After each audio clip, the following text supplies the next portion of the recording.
Hi guys! Welcome back to aking mini vlog. For today video, magluluto tayo ng pinakbet. First, magigisa tayo ng sibuyas. Lagyan natin ng bawang. Yung aking kamatis, 2 perasong kamatis. Ayan. Pagkatapos po, ilalagay natin yung ground pork. Kung wala kayong ground pork, it's okay lang. It's optional naman yan.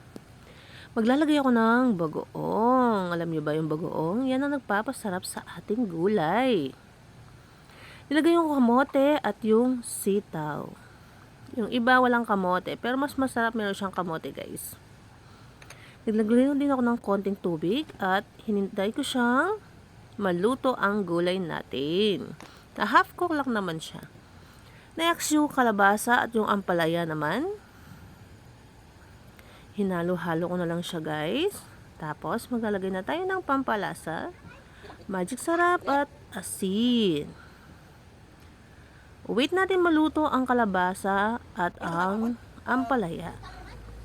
Next, nalagyan ako ng talong at yung okra. Kasi sila po yung gulay na mabilis lumambot. So, nasa huli po dapat ilagay para hindi sila ma-overcook. Ayan, di ba? Easy lang gawin. Tapos, ang healthy at sarap ng gulay, guys. Promise. Ang sarap niyan. Ang aking version of pinakbet.